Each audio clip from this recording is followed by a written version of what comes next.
Welcome to Pod Chef, the official Top Chef podcast. I'm your host, Jamal, back at it again with my best friends, Reeves and Brian. What's up?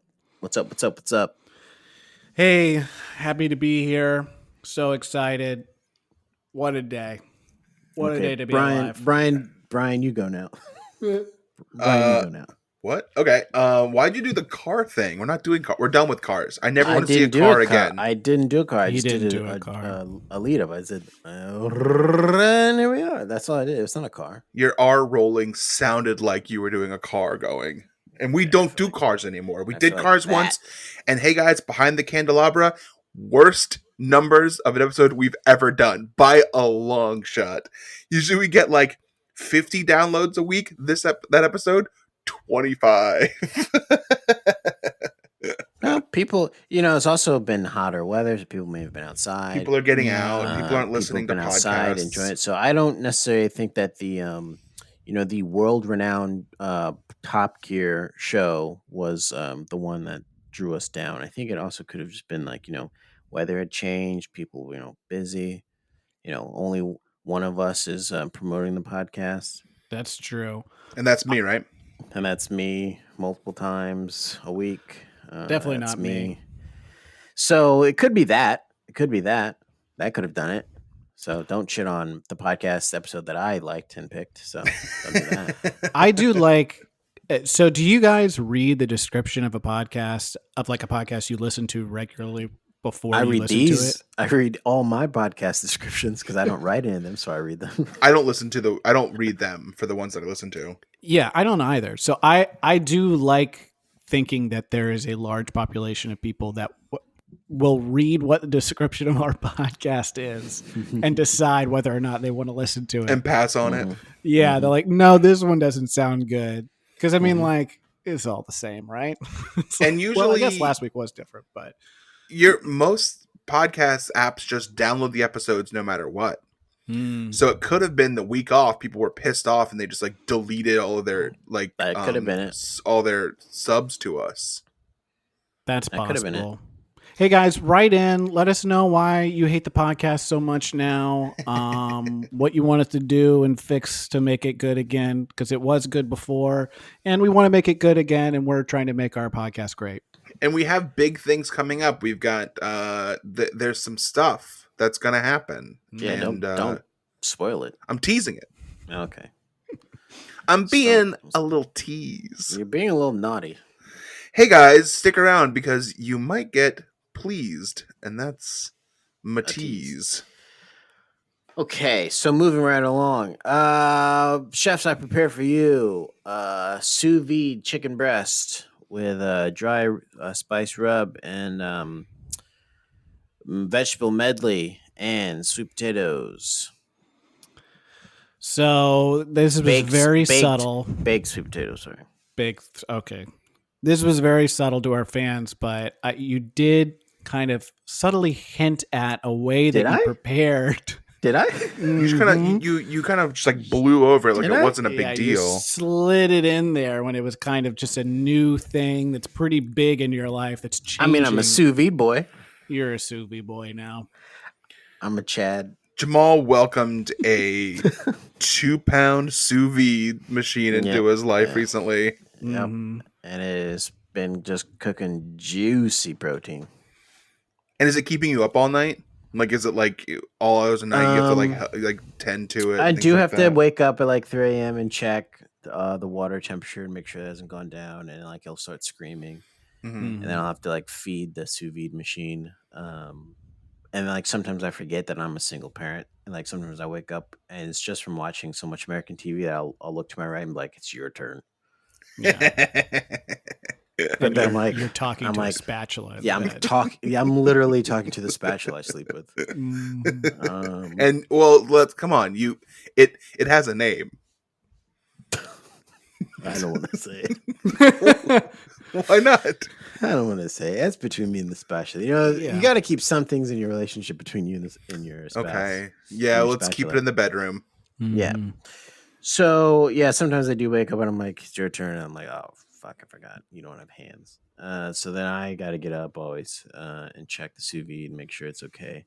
And so far, the sous vide is it's growing. It's getting stronger every week. I feel like it's starting to look like me. Oh, which is that's yeah, and that's not because I bought it in black. I could have bought a silver or white one, but I bought black thinking, you know what, this one it'll look like me, it'll feel like me, and it does. And It so does this feel is like going to sound offensive based on how we're doing this little thing, but what color is the spatula? So the spatula. I'm glad that you said it's going to sound offensive because it actually, like you were saying, it's not. It's not. But it just sounds. It just sounds like it. The way it just rings around my ear, it sounds like something bad, but it actually, the content is not. Yeah. The spatula is, well, technically mixed race. Okay. So it's got wood grain handle and then a gray silicon finish. Okay. So whatever race you think that is, that's what it is. Well, they say in the future that all spatulas are going to look like that. Yeah, they do say that. But, there's some people working against that. Well, congratulations and condolences to you, Jamal, and your CVs. Yeah, your nice sous vide. Yeah, tell me about it, right? Should I go? I always go last. Okay, I'll go. Yeah. Keep it that way, I guess. Chefs, I prepared for you a potato soup with it had, what did it have in it? Brian, you go. Chef, I prepared for you pizza from Rosa's Pizza in Williamsburg. We did a bad job shopping last week. Look, we're behind the candelabra for Brian's life. We're trying to buy a house, and that's taking up all of our time. Much like Jamal and his sous vide, like you got to wake up in the middle of the night to check and see if it's out of attorney review. You have to check and see if it's. See, I think my issue I've always been concerned with is that if I don't see the process of buying a house like breathing, if I don't see it moving, I'm gonna wake it up to see if it's still alive and still going, and then that just kind of like starts the mess. So I'm up all night. Yeah, checking on it. Yeah, the exact same stuff that Jamal just did for his. I remember what's in my soup now. Oh, okay, great. I thought this was going to be like a Harold Dieterle situation where you like don't know what's in your food and you get shit on for it. Yeah, here's the situation with me is I approach this podcast like I approach improv, which is I usually have nothing in my mind and I'm just like something will come up and everything will click into gear when I need to click into gear. And it doesn't often happen in this podcast. And so I forget things. But now I have a guide so I know what I had. I had because you're so intimidated by the co-host? The co-host? Yeah, is that why? That might be it. I think man, I'm with comedy juggernauts. It's the juggernauts here. I'm scared. I'm intimidated. Mm-hmm. And a little excited too. Okay. To be honest. So I had creamy potato soup with greens and dill. Because I just got into leeks. I never really used leeks before. And I have decided they're great. They're like a milder onion. So this is like a very heavy leek soup with potatoes and vegetable broth and a bunch of stuff. It was good. You guys should try it. That sounds good. So it's vegetarian then, not like full of bacon. Sometimes potato soups are like bacon. Yeah, no, it's vegetarian. So Ooh. I guess you add sour cream at the end, so you could not do that if you wanted it to be whatever vegan or something. No, I love adding sour cream to things at the end. And now let's get into some specific food stuff here, food knowledge. How long was the leek stem? How long was the white part of the stem of the leek? How long was it? 1 inch, 1.5 inches. Let me think about it. Be specific. I'm thinking it was probably 1.5 inches. Because that's what you want. That's the only part of it you use. So you want the longer you can get a leek that has a longer root on it that's whiter. That's what you want.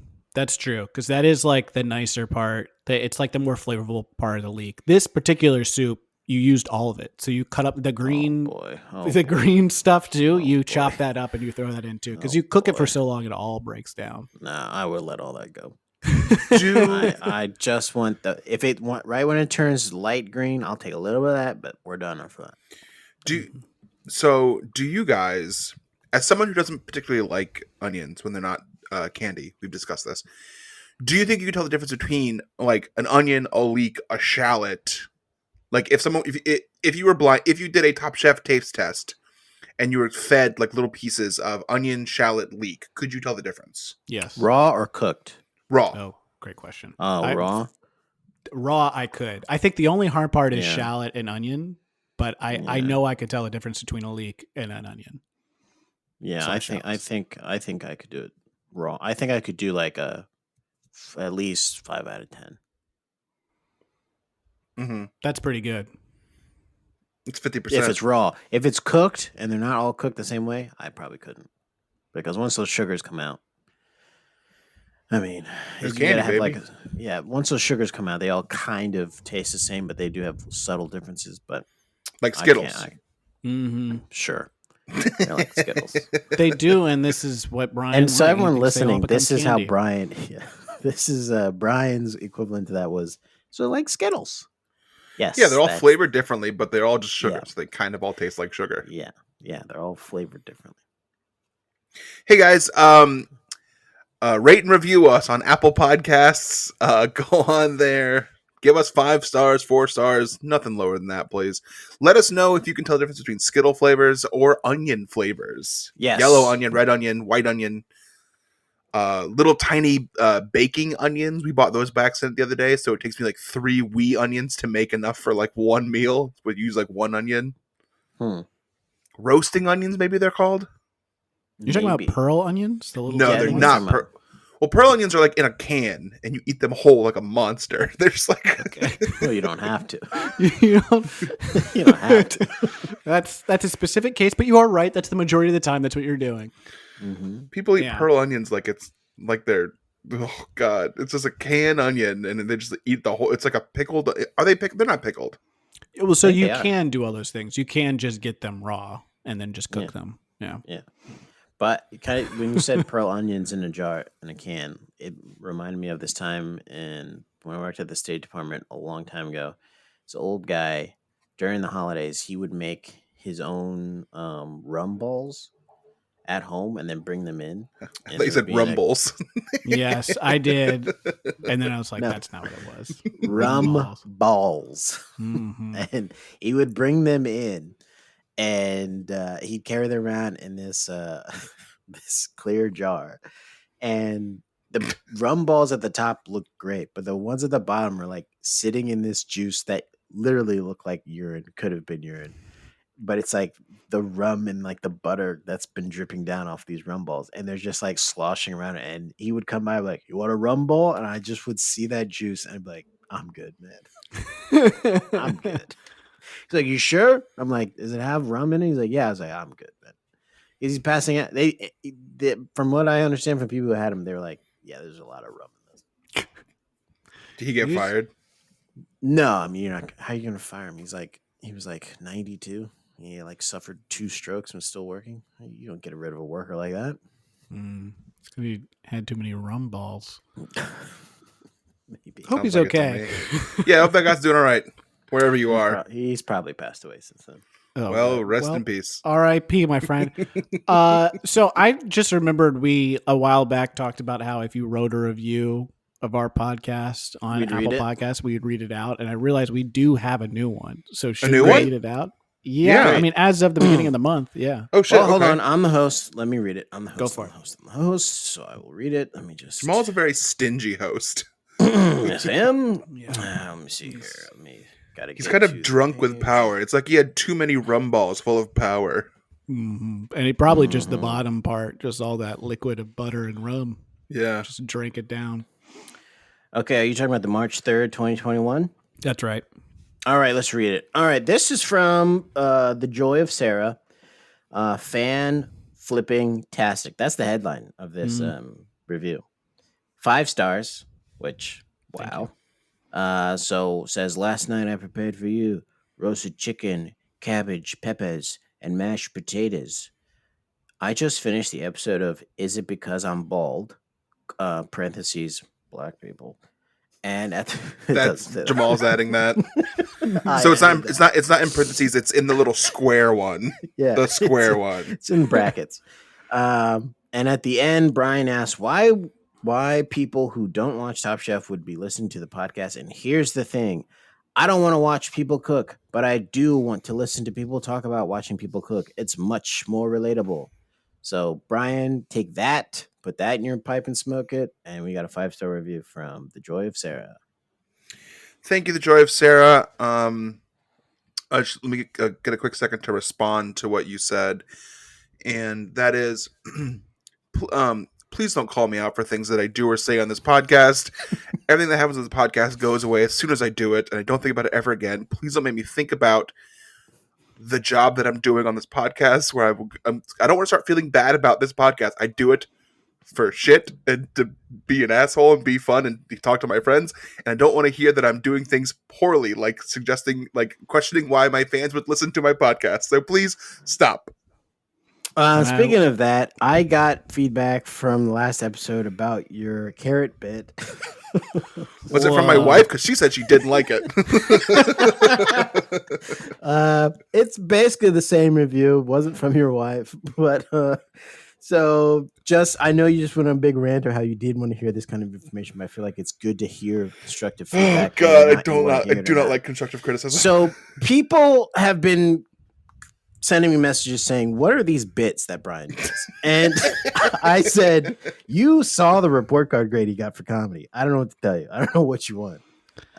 He's to doing the fans at home. I also demanded that stay in the podcast because it really did make me giggle because I had no idea where it was going. So, but I still don't really know. But I thought we could have lost it. I thought we could have cut it. I thought there was a bit that I wanted to keep in more than that bit that I didn't keep in. Okay, well, here we go. So, again, to the person that told Jamal that, I probably know who you are. And to that I say, catch me outside. How about that? So, moving on.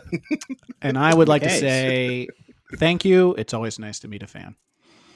Yeah. And I'd like to say this fan is a loyal listener, so just keep the notes coming for Brian. Oh my God. And so with that, why don't we take a little break so Brian can wash his tears away? I'm not crying. He's crying. So we'll take a little break. Brian, collect yourself so we can do the second half of the podcast, and we'll come back after this, and we will be talking about that brand new season, that new that's coming up in a couple weeks. Be right back. Podchap. Right, we're back. We're back from the break. Welcome back to Pod Chef, the official Top Chef podcast. Guys, let's talk about it. Season 18 right around the corner, a couple weeks away. Bravo TV, season 18 in Portland. You know what we should do? Let's talk about these contestants. Let's see who's going to be on this show. Let's break them down.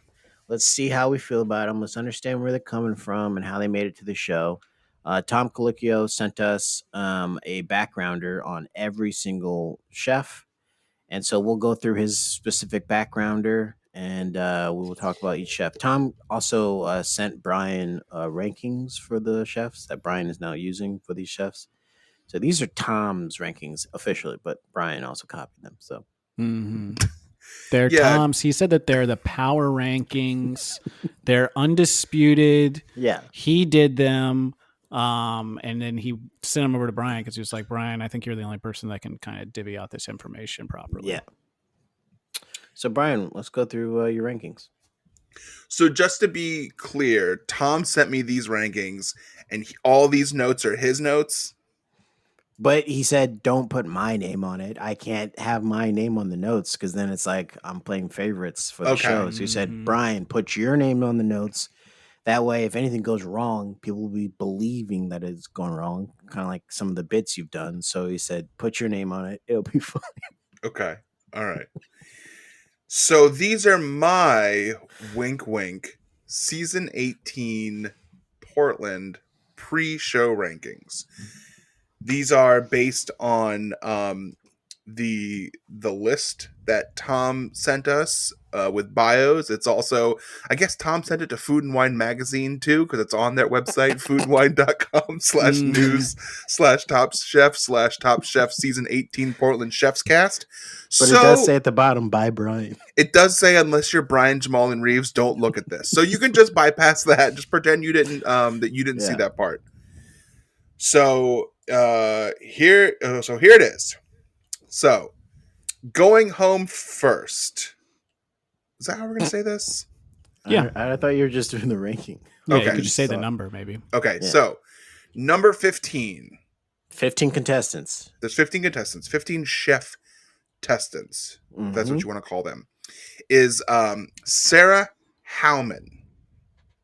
Now, the reason that Sarah Howman is ranked at number 15 is because Sarah Howman has an arm tattoo, and women who have arm tattoos don't do well in Top Chef. It's just the way. If you watch seasons of Top Chef, it's just kind of how it works out. I don't know why. Her arm? Wait, hold on. I think you're talking about someone else. I think Brittany has the arm tattoo. So does Sarah Howman. Doesn't. Where's her arm tattoo? I don't see an arm tattoo. It's on her friggin' arm. I'm not seeing it.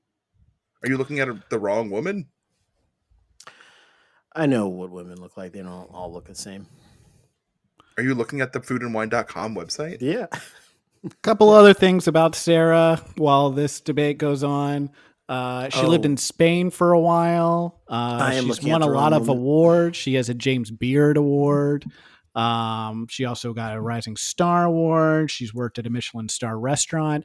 I think she's pretty great, and I think she's going to win the whole thing. Really? Wow. Just for the audience, I was wrong. I was looking at the wrong woman. Sarah does have an arm tattoo, and so Reeves, you think she's going to win the whole thing? Yeah, I think, I listed out all her credentials here, and I just have a pretty strong feeling that because she's had all these awards, she spent that time in Spain, she's got that tattoo on her arm, and she lives in Portland. She's a hometown hero. She's going to win. She's going to be the top chef. See, to me, I think the Portland thing is going to be bad for her. I think she's going to be like, I have to do well for Portland. She has great credentials. She's got a very great cooking career, chefing career. I don't know. Yes. But I think it's going to be tough. I think it might be a heartbreaker getting sent home early. I think it's just mine and Tom's thoughts. I don't think she's going to be sent home early because she's worked at a 1-star. So I think she's going to be at least to Restaurant Wars. Okay. This is what Tom has. Number 14, Brittany Anderson. So Brittany Anderson doesn't have as many recognitions as Sarah Howman. She has an arm tattoo again. Arm tattoos aren't great for Top Chef. They don't like them. But I think that she goes a little later than Sarah because she's from Richmond, Virginia. Tom knows that I went to school in Richmond, Virginia, and I think he thinks that that's cool. I hope that she proves me wrong and stays longer. But she also doesn't show up very much in the trailer for the new season. So I think she goes home pretty early. I've got Brittany out first 3 episodes. Okay. So I really like Brittany. Like Brian said, she's from Richmond. That's really cool. I've been to a lot of restaurants in Richmond. They have a great... You guys are really up on this Richmond thing. It's a great little city. It's a great little comfortable city. Nothing bad ever happens there. Yeah. It's got a great food scene. It's very cute. But it's also like very up and coming and very hip. She also has arm tattoos. And you know what? I feel pretty good about her. So I think she's probably going to end up coming in like first place, probably. I think she's going to end up winning. Okay, now I know what's going on. Just a quick little side note. At the time of recording this, we just found out that the VCU men's basketball team were disqualified from competing in March Madness because of COVID. Some of their players tested positive, so they an automatic loss to the Oregon Ducks. Big ups to you, Richmond. I'm sorry. This one hurts us. This one hurts Richmond a lot. Like, I have Richmond pride. I'm a VCU Ram through and through. I went there for 7 years, like normal college kids do. And best 7 years of my life. And it's a great town. Met a lot of friends there that I don't talk to anymore. Number 13, Roscoe Hall. We're going to go to Roscoe Hall here. Black guy. He's a black guy. Birmingham, Alabama. Alabama. He's a chef and an artist. And a father. And a father. Couple hats, couple different hats. Mm-hmm. I think he might be stretching himself too thin between those three things. No, I don't think so. To me, he hasn't opened any of his own restaurants, so he seems like a pretty green chef compared to these other chefs. He doesn't have the same resume as them, which doesn't guarantee you that you're gonna go home early, but like I don't know, it doesn't seem like it's his year. Well, he's got an arm tattoo as well, and he worked under Chef David Jang at Momofuku, so I'm gonna say that counts for something. I think it definitely does. So he definitely has worked with someone who's like one of the most recognizable chefs in the country, right? He's got plenty of shows. We all know him. Yeah. He's been on Top Chef a lot as a judge. Yep. He's a very hard judge. Yeah. And I like the fact that it's like he's a chef, he's an artist, and he's a father. So he knows how to juggle a lot of things. And because of all those things, I think he's probably going to go ahead and win the whole competition. And he might even go back and win some of the previous competitions too, somehow. Probably win last chance kitchen too. I think that's a good call. I think he'll probably put himself in that competition just because he'll want to keep himself sharp, and he'll probably win all those as well, along with winning the whole competition. Yeah.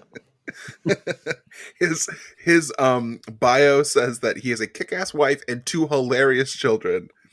I wish that my mom referred to me as hilarious. I think you wish that your wife referred to you as hilarious. I think she thinks I'm very funny. Number 12 is Sasha Grumman. Mm-hmm. Let me find her on our sheet here.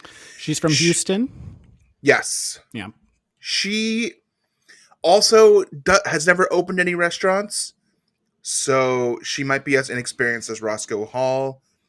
Might have a little more experience because they might have had a little more like formal training.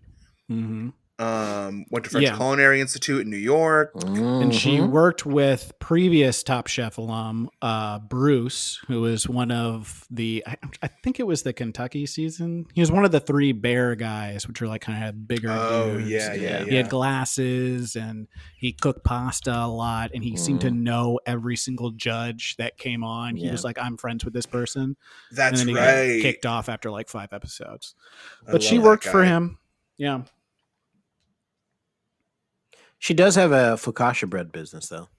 Mm-hmm. She does? If she's a baker, that's not going to do well on Top Chef. Well, wait a second, Al. Sometimes they have those challenges that require baking, and like all those other chefs are then in trouble. I don't think they've ever baked bread on Top Chef, have they? No, they haven't. I was trying to bake her up, and you ruined it. But you know what? Now that I think about it, like this is a new season.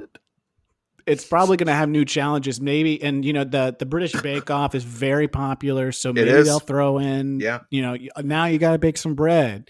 You didn't think you had to, and now it's the final episode, and your final elimination challenge is bake us a big loaf of bread, and it's like, bam! Now Sasha's Top Chef, and that's why I'm thinking she probably will end up winning the whole thing because she can cook a big pile of bread. So she's my pick now. All right. Number 12. Only 11 more left. Oh, wait. Are we on 12? No, on number 11. Gabe Irales. He also hasn't opened his own restaurant. And so this seems like it's kind of low, but you've already beat 1, 2, 3, 4 people, so you're not the worst. I'm excited about his cooking background. Honestly, it says that he cooks food that's inspired by German and Mexican food, and that sounds like it'd be a lot of fun and really good. Yeah, I like that. He's from Austin. There's 3 people here from Texas. I think Texas has the best representation. There's very little from the East Coast in general. I think it's just the one from Richmond. And then there's like someone that's from maybe that had to do with the New travel Hampshire. stuff. Maybe they couldn't travel as well with like COVID. You're probably right. It's a travel ban. So he also has a master's degree in mechanical engineering. There's a lot of people with degrees and things that have nothing to do with the culinary arts, but somehow they become chefs and good chefs. Brian, you noted that he doesn't have his own restaurant, but he was executive chef at Commodore. So Sure, that counts but for something. I think, and opening restaurants isn't really, it's definitely not a like a marker of like how good of a chef you are, but it's No. just what I guess Tom used to make his rankings. Yeah. He weighed that heavily when he made the thing. He also, I'm going to note this for everyone fairly, I'll mention this for Roscoe too. He has 4 children, which sometimes when contestants have children, they often start to say like, I really miss my kids, and they kind of fall apart. So could happen for Roscoe, could happen for Gabe. It's going to happen for another person coming up here in a little bit. I think that's just something that could wait. People don't realize how much they love their family until they leave their family sometimes. I think that's a good point. And I think that probably will happen with Gabe, is like he'll start to like feel homesick and be like, maybe I want to like step back from this. And then he'll take a phone call from like, his 2-year-old or whatever. And they'll say, Daddy, we love you so much. You have to win this because, we love you and we think you're the best. And that's going to spur him on. And then he'll definitely make the final. And then who knows? I mean, probably first place after that. Actually, definitely first place. He'll come in first place. So, Brian, you mentioned anyone can open up a restaurant. My dad almost opened up a restaurant, so that holds true. That doesn't mean much that anyone can open a restaurant. Doesn't mean you can cook. What was your dad's my restaurant concept? My dad could cook. He was going to open up a place. It was called Chubby's, I believe. It's interesting. It was going to be called Chubby's, and he was literally going to serve food that he would make all the time at home, but it was like very good food. So, but it was going to be like soul food. So, but it was going to be called Chubby's. And now I know, listening to this, it sounds like an episode of the Boondocks, but it is what he was going to do.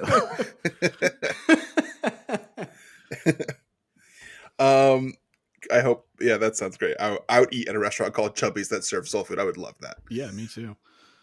Next at number 10 is Dawn Burrell. DAWN, not DON. Yeah, Dawn. that's important. Dawn. For Philadelphia. Here's my reason why she stays pretty far. Going and getting out at 9 is pretty, or 10 is pretty good.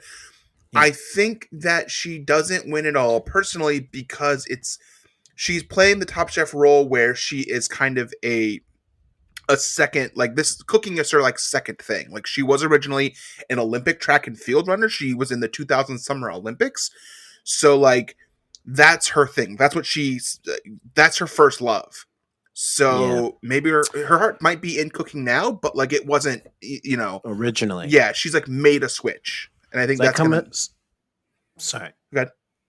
I was just saying, like some of the past contestants who like had like a career in modeling. Yep. And then they're doing cooking, and it was like, well, a lot of the other chefs here, like this was their first passion, so they've spent more time doing it. So they just naturally have a little more skill. Yeah. She's probably more competitive than the other chefs, so that could be good for her. She could really like, hell, if there's a competition that involves running, she's going to win that one. So, I've spent a lot of time going through all these contestants and feeling like who's going to do well, who's not going to do well, what are their positives, what are their negatives. And I keep going back with Dawn is the fact that she's so fast. Mm-hmm. And it's like one of the challenges is called a quick fire. And they do one every episode pretty much. They do one every episode. Almost every episode. And she's an Olympian.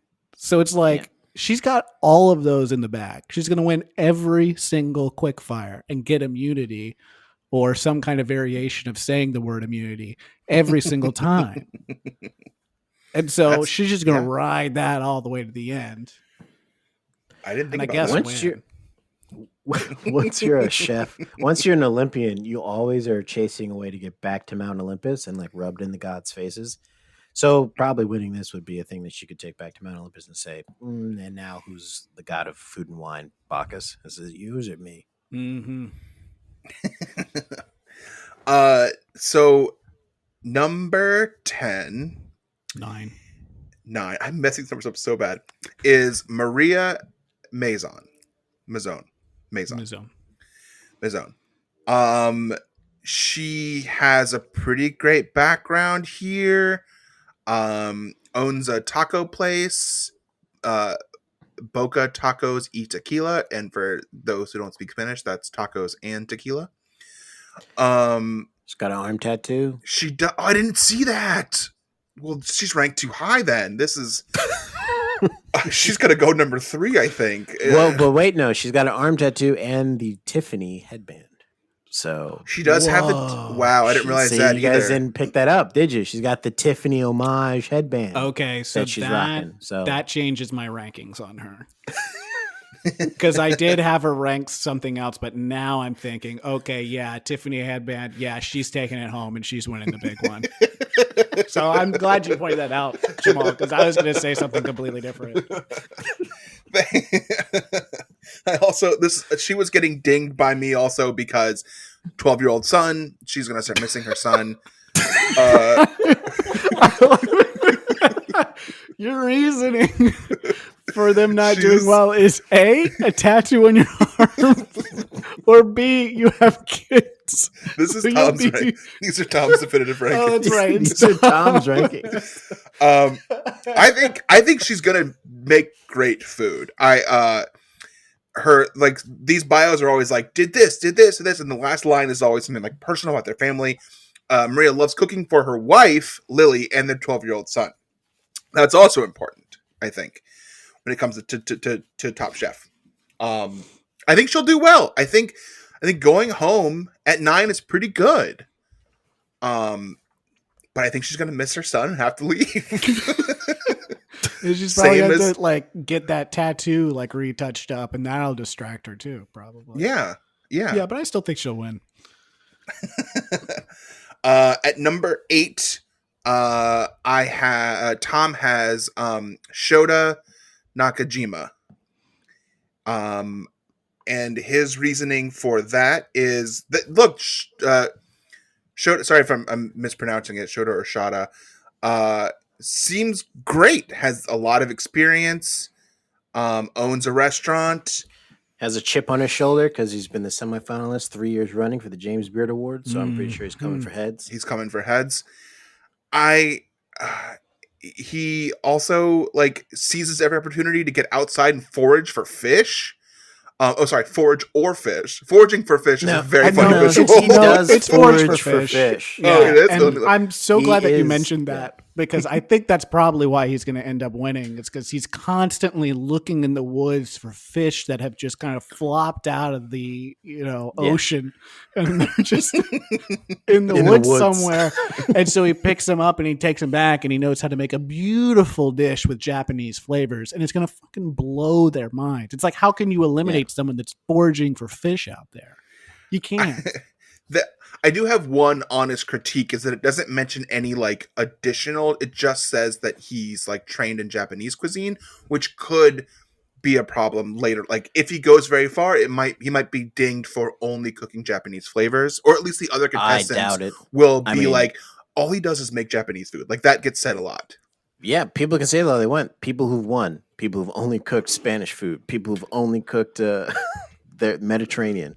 Mm-hmm. So they can say that all they want. I think the fact that his occupation profession just says chef owner taku, I'm like, say no more. This dude's a chef owner. He's ready to go, and he's the 3 times now. It's almost like he's the LeBron James of this cast. We all know that he probably should have won the James Beard Award one of these past 3 years, but now he's the runner-up, and someone else keeps winning it. He's coming pissed. for heads. He's coming for heads. I mean, if he finds a way to like mix his Japanese cuisine background with the challenges, yeah, he could go really far. Did you guys see the videos of him every time that especially the third time he got out in the semifinals of the James Beard Award? No, I didn't see it. No, I have not seen that. It's pretty rough. It's like he gets eliminated and he stands up. He starts walking to the back and he punches a chair over. He gets so pissed about it. Jesus. Wow. Yeah. Those ceremonies. So he does him. He's got a competitive drive. Then that's good. Yeah, I heard the second time he didn't win, he went back to the locker room and punched a locker. Mm-hmm. Yeah, that'll do it to you. Thank goodness he didn't have any kids, right? Mm-hmm. He'd be going home early. Yeah. At number 7, Tom has Byron Gomez. Byron. Based on his looks alone, Tom thought he was going to go home early. He looks like a guy who's going to get sent home early. But Tom's pulling for him, and that's because, again, Tom knows my background. He knows I went to VCU in Richmond. He knows that I got married in Costa Rica. Byron was raised in Costa Rica, born in Costa Rica. Oh, no, sorry. Born in Costa Rica, but raised in New York. I got married in Costa Rica. I live in New York. This guy's going to go at 7. In a way, you were like, you told me the day you were married, it was like your first day being alive. Because you looked at your wife and you said, I feel like today's the first day I've actually been alive. It was like my new day I'm born. Yeah, so it was like being reborn. Rica. Yeah, and you're born in Costa Rica and she's raising you in New York. Wow. Yeah, that's what I said. It's beautiful. I'm a poet. Also, you guys almost have the same name. It's really close. On a lot of my awards when I was a little kid for playing like rec league sports, it would often say Byron or Brain. So that's pretty close. And here's your soccer trophy, Brain. Good job. And this is my son, Little Brain. This is going in the trash, Mom. He doesn't own any restaurants and also bakes bread. So maybe he's too high at 7.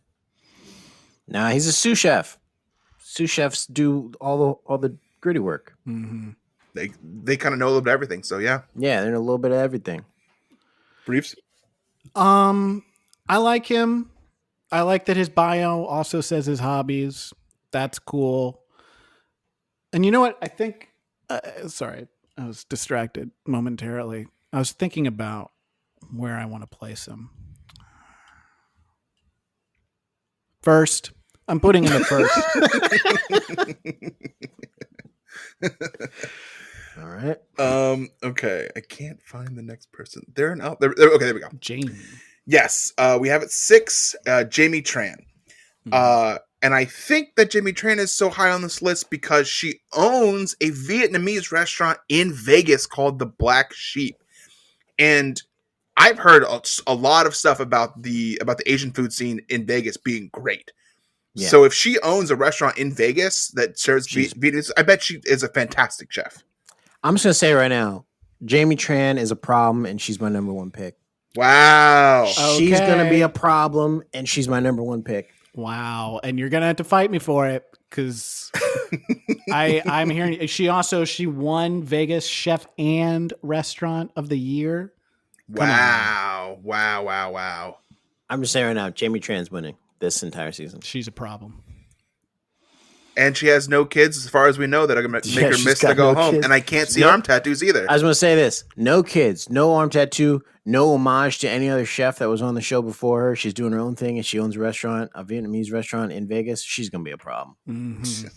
She's going to be a problem. Okay. We all agree she's going to win it. She's coming in first. All right. Number 5 is Nelson German. And I can't find his picture. But again, I think 5 might be a little low for this guy because he could go far. He's got a great background. I don't know why I can't find his picture. Here's my thing about Nelson German is that, I'm just based off his photo, his face isn't that memorable. Like, he looks like a non-playable character in a video game. I hope he proves me wrong. I hope, his mix of Afro, Latino, cocktail lounge, food, stands out. But there's just something. He's giving off a vibe of like, I won't make you remember me. I hope I'm wrong. I think you're wrong. 5 might be too high for him or too low for him. He draws inspiration in cooking from his Dominican heritage, his African roots, and his Mediterranean and Asian training. This dude's all over the place. I bet his food tastes great, and he looks like Mark Jackson. That's what I'm talking about. Like, he's gonna give me like some commentary on the NBA, and then like keep saying "coach" a bunch of times. In this picture, he looks like Jeff Van Gundy's gonna fight with him. Yeah, you feel like he's gonna say, "Coach, you want to go right now?" Was it Mark Jackson who was going to drive to beat up the NBA player? No. Someone was going to drive to beat up Mark Jackson because he was sleeping with his wife. Didn't he say, "Here's the address"? So this guy Nelson German might be a problem. He's from Oakland, California. This dude might be a problem. That's where Mark Jackson coached when he coached the Warriors before he got fired and replaced by Steve Kerr, and then he immediately started winning championships. Yeah, here's my thing though. He might be a problem in a different way than Jamie's going to be. He might be an actual problem where they have to kick him off the show. See, I didn't want to say that, but because he's from Oakland and he lived in Washington Heights. This dude is probably very fun to watch on TV. Yeah, I think he's going to be quality TV, like high quality, exciting, but not quality cooking. I think his food's good too. You never know. I do hear that. Maybe he'll end up kind of going out early because he kind of cooks too much with his heart on his sleeve.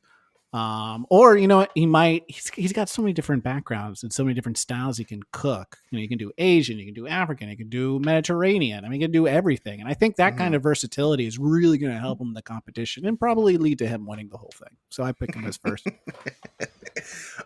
Tom's top 4, he said, could go. Either one of these 4 people could win, according to Tom.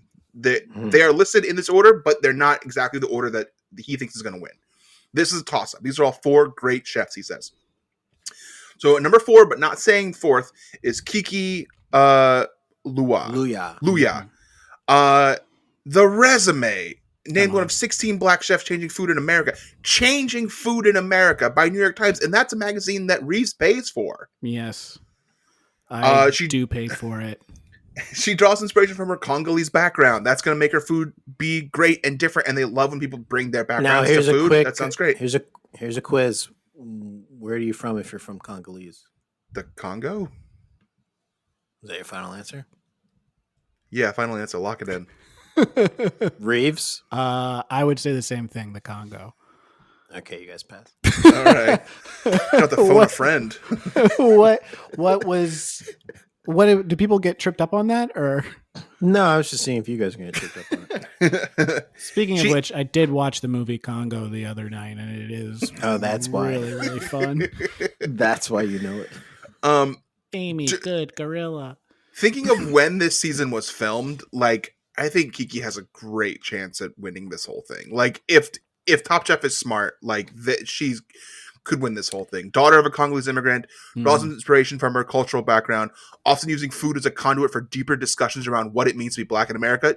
This is her competition to lose, I think, unless she really bombs.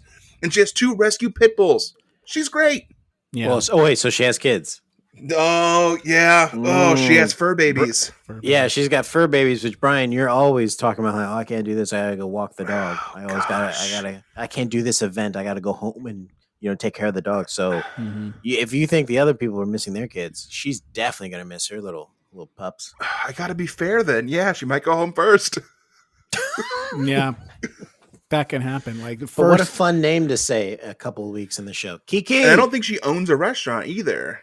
She doesn't, but she's a consultant. Like Harold is a restaurant consultant. Mm-hmm. She knows there's more money consulting and talking about restaurants than being a restaurant. Exactly, which is, that takes a lot of smarts. And the parallels between her and Harold, there are a lot. They're both restaurant consultants. They both will win Top Chef. They both something else. Yep. Both one of 16 black chefs changing food. There you go. Also, I don't think she tweets, but I tried to find her Twitter account. She's got 50 followers, hasn't tweeted in a couple of months. Go give Kiki a follow. Why? She's too busy taking care of business. She doesn't live her life on social media. Good for you, Kiki. That's right. She lives in the real world. We love her. All right, number 3 is Avishar. Last name Barwa. No, should have looked it up. Jesus.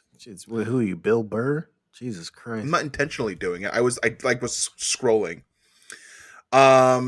So this kid is giving me Marcel vibes, strong Marcel vibes. He even trained with our best friend, the hair, Wiley Dufresne. Mm-hmm. He also has degrees in biology and psychology from Ohio State, who again we're in March Madness. Sorry to you, Ohio State Buckeye fans. You guys got upset. They all got COVID.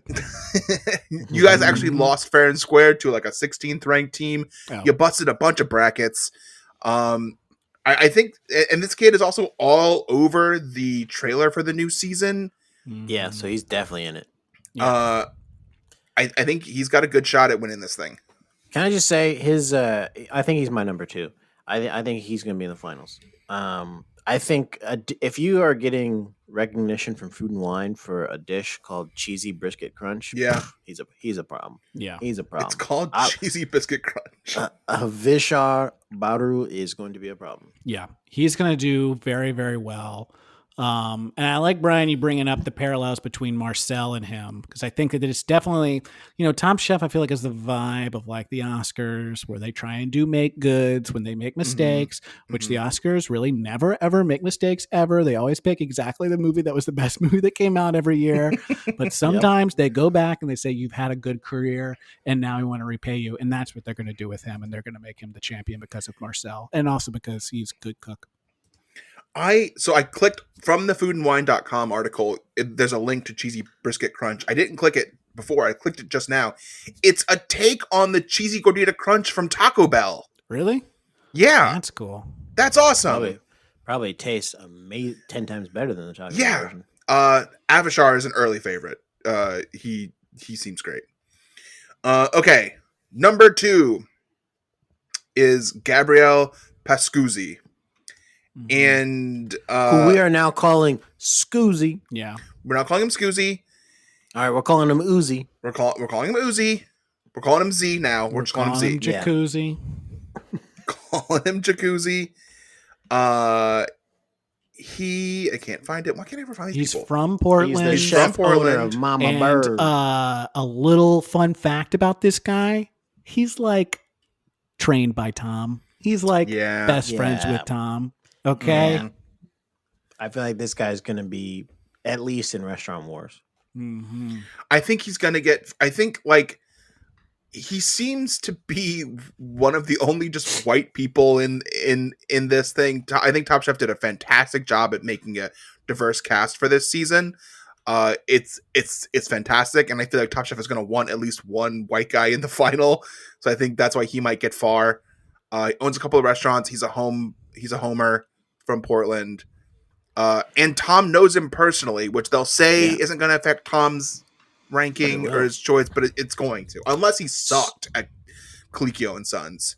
Well, here's the thing about that, Colicchio and Sons. So the term Colicchio and Sons is not that Tom works there with his sons. It's that the male chefs there are his sons in metaphorical state. So we're saying chefs are going to go home because they miss their family at home, but now Tom's got his family there at the show, so Tom doesn't have to send himself home.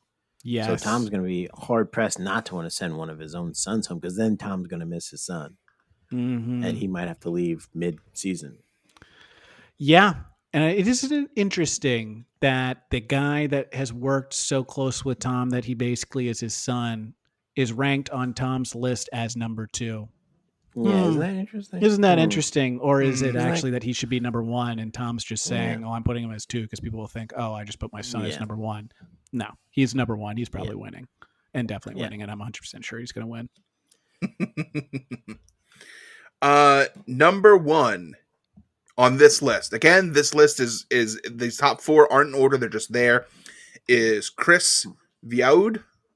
My boy CV. CV, get your resume up.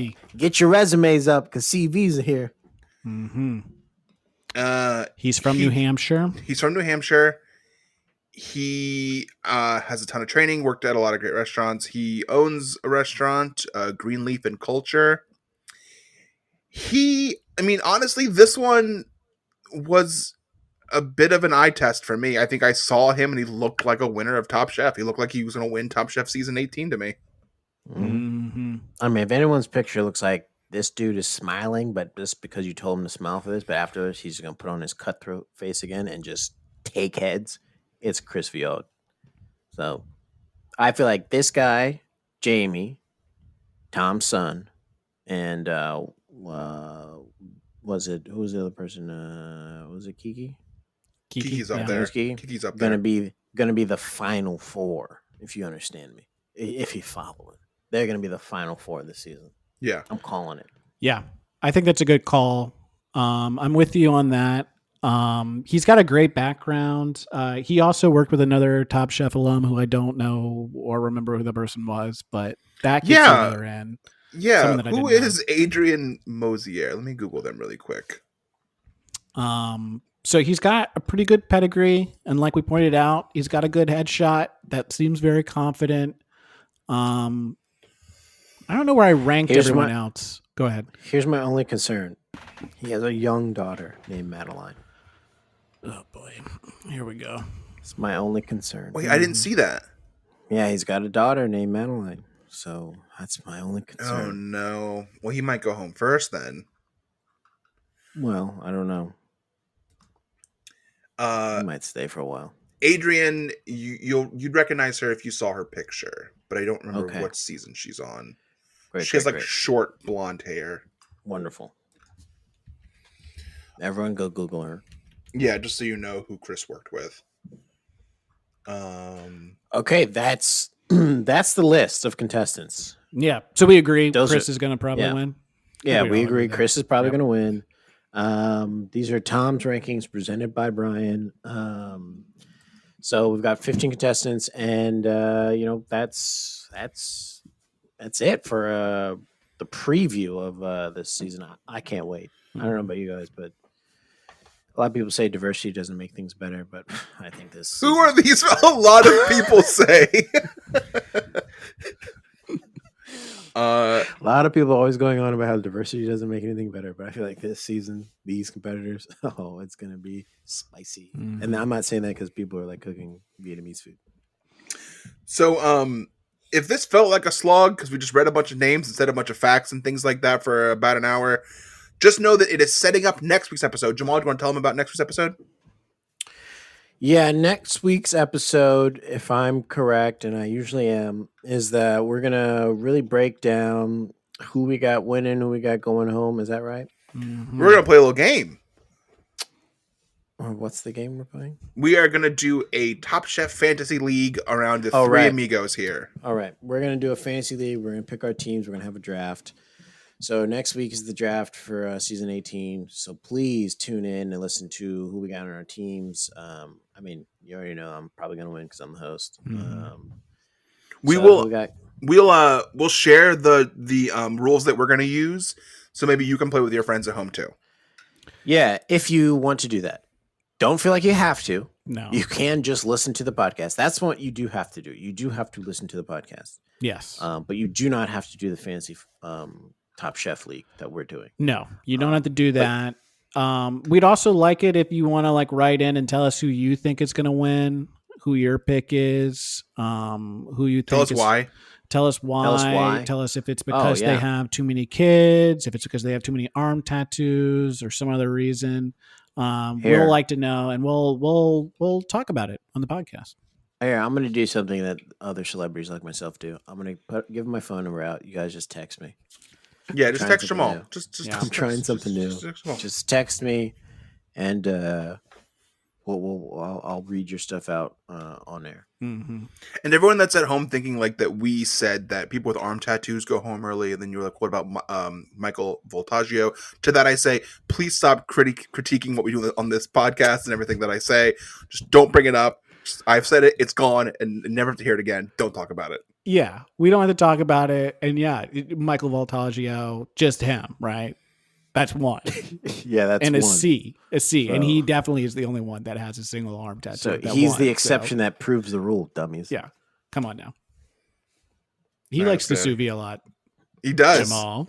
Well, I'm a sous vide boy now. So go find me some Jamal, sous vide daddies. who's watching your sous vide while you're doing this? Oh shit! Okay, let's get out of here. Okay, yeah, guys. Thank you guys for listening. I gotta go. We're gonna pack our knives and leave. I'm gonna call CPS.